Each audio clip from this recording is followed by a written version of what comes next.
Assalamualaikum warahmatullahi wabarakatuh. Perkenalkan, nama saya Juratul Firdausia, mahasiswi Stikes Banyuwangi, Prodi D3 Kebidanan tingkat 1. Di sini saya akan melakukan penyuluhan online untuk ibu-ibu hamil atau ibu-ibu persiapan menyusui, yaitu dengan judul ASI eksklusif. Sebelumnya, saya mau tanya dulu nih, apa sih yang dinamakan dengan ASI eksklusif itu menurut ibu-ibu? Nah, ASI eksklusif merupakan sebagian pemberian ASI secara eksklusif saja tanpa tambahan makanan atau minuman yang lain.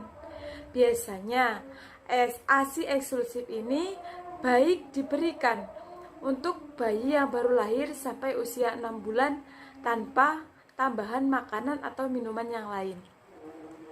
Dengan menyusui selama 6 bulan dengan ASI eksklusif tanpa tambahan makanan atau tambahan minuman yang lain, ibu-ibu dengan menerapkan yang pertama yaitu inisiasi menyusui dini selama 1 jam setelah kelahiran.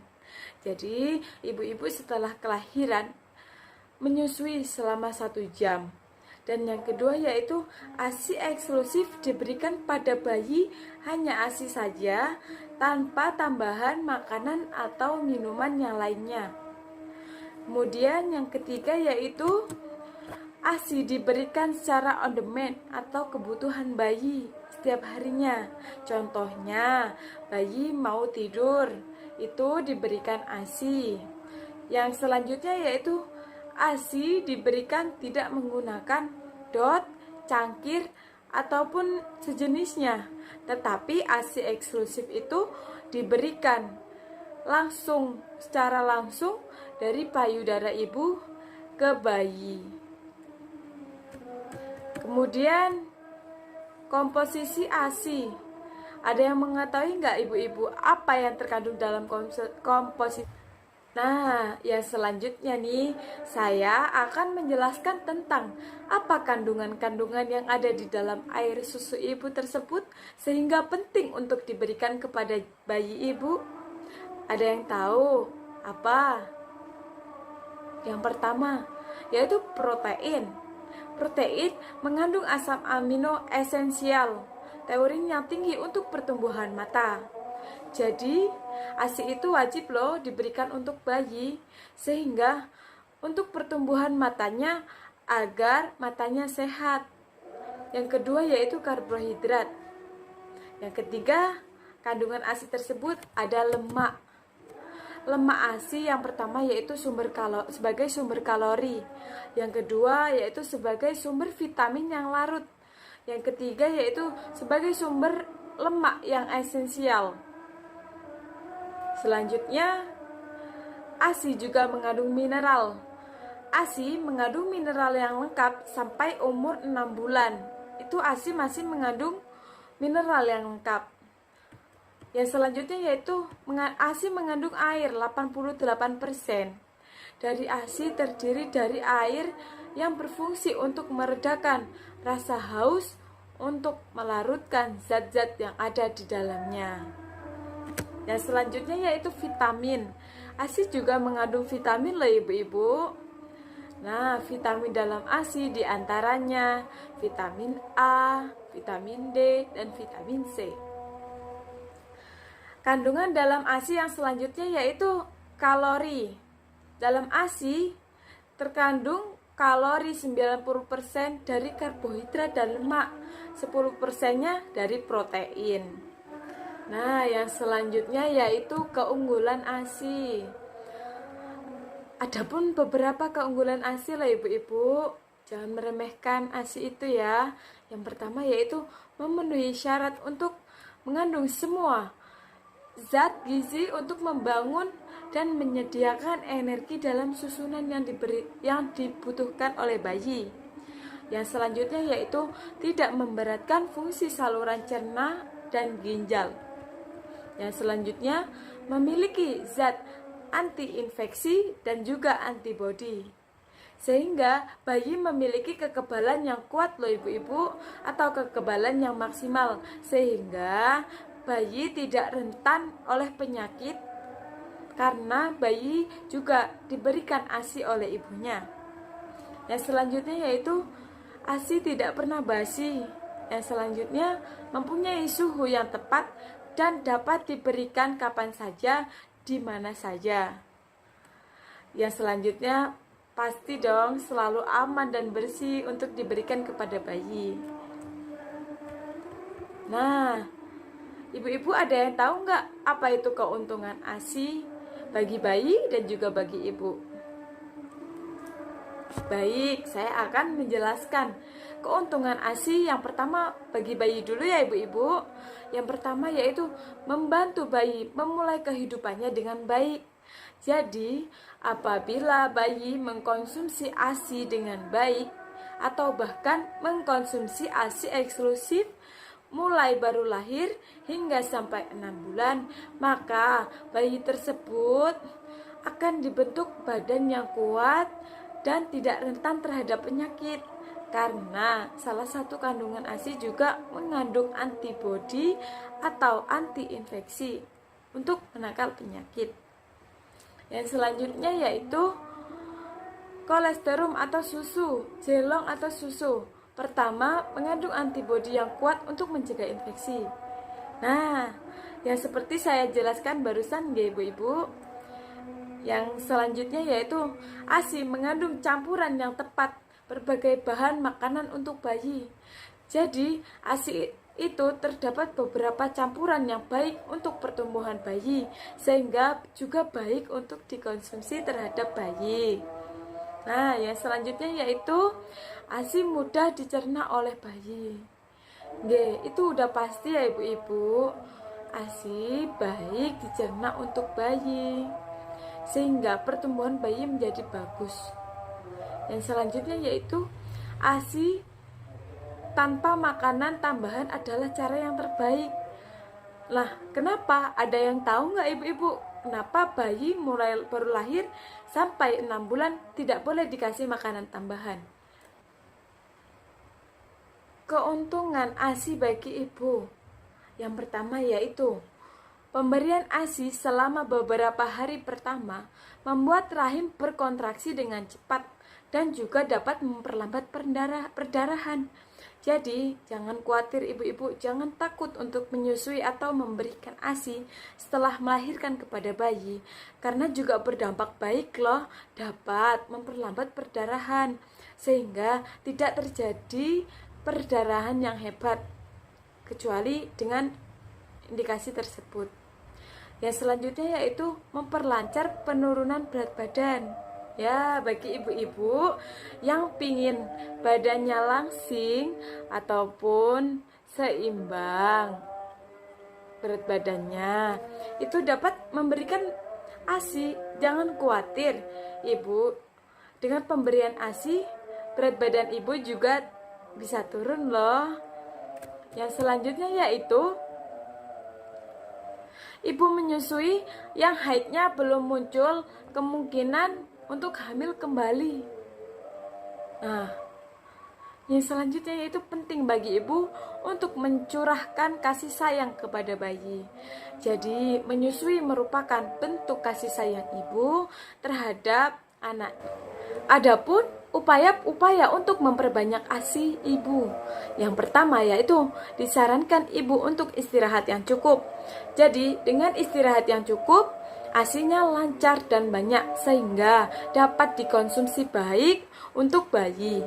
Kemudian yang kedua yaitu pengaturan makanan yang baik. Jadi, makanan yang ibu konsumsi setiap harinya sangat berpengaruh dalam produksi ASI ibu. Yang ketiga yaitu makanan pokok, tidak hanya nasi, gunakanlah makanan pengganti seperti jagung, ubi, kentang, roti, dan yang lainnya. Makanan tersebut juga mengandung banyak protein loh, dan juga banyak vitamin-vitamin yang lainnya. Yang selanjutnya itu lauk pauk, gunakanlah dengan jenis hewani, nabati seperti telur. Contohnya daging ayam juga, ikan segar, hati, ikan asin, tempe, tahu, kacang-kacangan, dan sebagainya. Semuanya termasuk makanan yang baik untuk ibu dan juga untuk bayi. Khususnya untuk produksi ASI ibu untuk segera diberikan kepada bayi. Yang selanjutnya yaitu buah-buahan. Ibu-ibu yang menyusui, alangkah baiknya juga mengkonsumsi buah-buahan seperti pepaya, jeruk, apel, tomat, dan sebagainya yang banyak mengandung vitamin dan mineral. Dan juga dapat berpengaruh pada ASI loh ibu-ibu ya. Agar ASI ibu lancar, bayi Anda dengan mengkonsumsi ASI senang dan sehat. Yang selanjutnya yaitu ibu perlu minum dalam jumlah lebih banyak, kurang lebih 6 gelas dalam satu hari. Yang lebih bermanfaat bila ibu menyusui, minum cairan gizi seperti susu, air putih, kacang-kacangan, sari buah-buahan, air, sayuran daun hijau, dan sebagainya. Contohnya, ibu meminum jus, terus meminum sari-sari kacang-kacangan seperti susu kedelai, dan yang lain-lain. Yang selanjutnya yaitu hindari makanan yang merangsang terlalu pedas, atau terlalu dingin, atau terlalu panas, mengandung alkohol. Itu tidak baik untuk produksi ASI ibu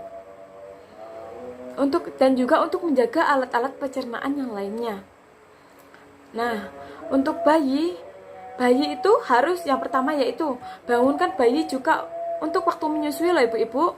Jangan biarkan bayi tertidur jika belum menyusui atau waktunya menyusui. Yang selanjutnya yaitu susui bayi di tempat yang tenang dan nyaman agar dapat menyusu dengan maksimal. Yang selanjutnya yaitu tidurkan bayi di samping ibu. Nah, itu juga termasuk salah satu bentuk kasih sayang ibu terhadap bayinya. Yang selanjutnya, berikan ASI pada bayi, bukan makanan tambahan yang lainnya sebelum umur 6 bulan ke atas ya ibu-ibu. Nah, selanjutnya saya akan tanya nih, adakah ibu-ibu yang masih menyusui tapi harus bekerja di luar rumah? Jangan khawatir ibu-ibu, bagi ibu yang bekerja di luar rumah, menyusui tidak perlu dihentikan. Ibu bekerja harus tetap memberikan ASI-nya dan juga tidak mungkin bayi dapat dibawa ke tempat kerja. Apabila tidak mungkin kan, ASI dapat diperas kemudian disimpan di dalam kulkas. Adapun tips pemberian ASI untuk ibu yang menyusui tapi harus tetap bekerja. Yang pertama yaitu pemberian ASI sebelum pemberangkatan kerja. Nah, agar ibu, bagaimana dengan ibu-ibu yang masih menyusui tetapi harus bekerja di luar rumah?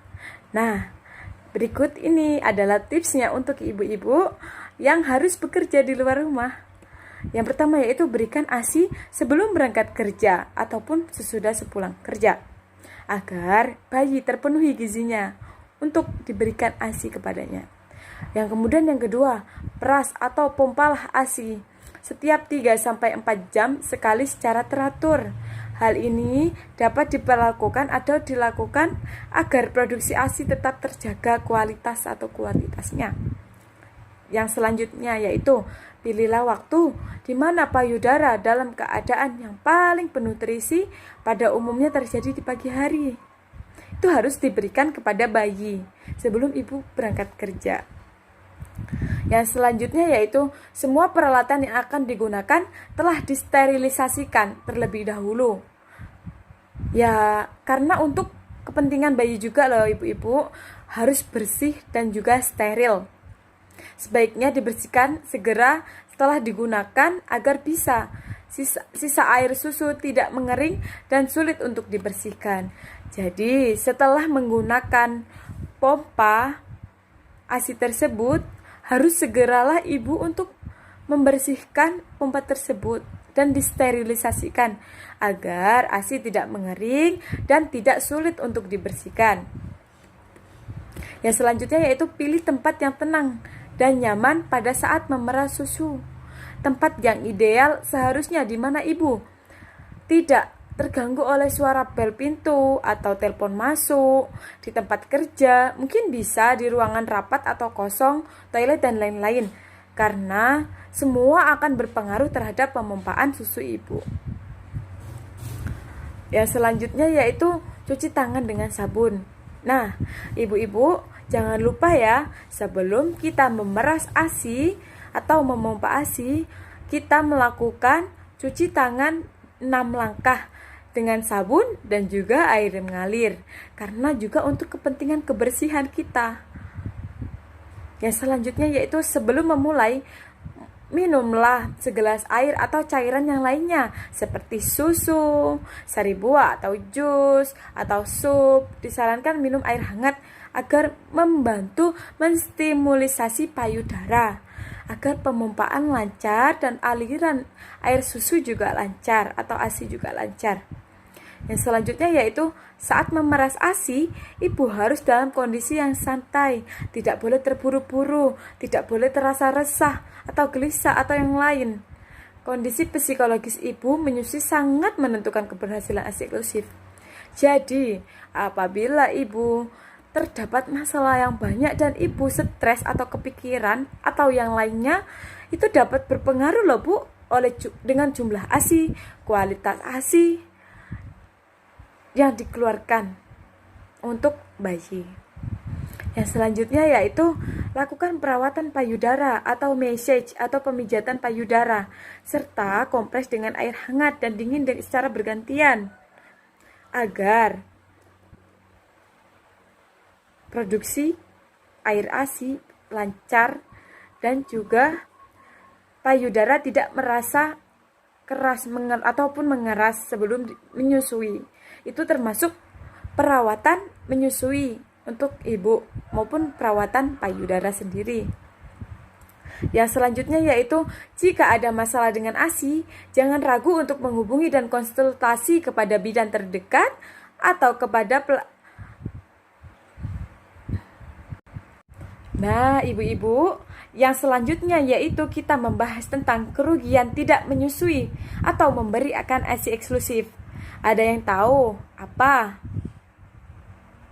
Sistem ekskresi bagi bayi lahir sampai 6 bulan belum sempurna apabila tidak diberikan ASI eksklusif, sehingga diberi makanan atau susu formula contohnya akan memberatkan fungsi ginjal bayi. Jadi sangat berbahaya pada bayi ibu-ibu. Kenapa memilih yang susah? Kalau yang mudah dengan memberikan ASI, kita dapat keuntungan juga, bayi juga dapat keuntungan, kesehatan dapat, keselamatan dapat. Ya, saya sarankan untuk ibu-ibu seharusnya memberikan ASI-nya kepada bayi. Nah, untuk ibu-ibu yang bekerja di luar rumah tetapi harus menyusui atau memberikan ASI-nya untuk janinnya, jangan khawatir harus ditaruh di mana ya ibu-ibu. Yang pertama yaitu ASI dapat disimpan dalam botol, gelas atau plastik, atau sekarang itu ada klip tempat ASI yaitu 80-100 cc. Yang kedua yaitu ASI yang disimpan dalam freezer dan sudah dikeluarkan, sebaiknya tidak digunakan lagi setelah 2 hari. Yang selanjutnya, apabila ASI beku, perlu dicairkan terlebih dahulu dalam lemari es 4 derajat Celcius. Yang selanjutnya, ASI beku tidak boleh dimasak atau dipanaskan, hanya dihangatkan dengan merendam air hangat. Jadi, ASI yang beku tersebut tidak perlu dipanaskan tetapi hanya direndam dengan air hangat. Yang selanjutnya yaitu petunjuk penyimpanan ASI di rumah.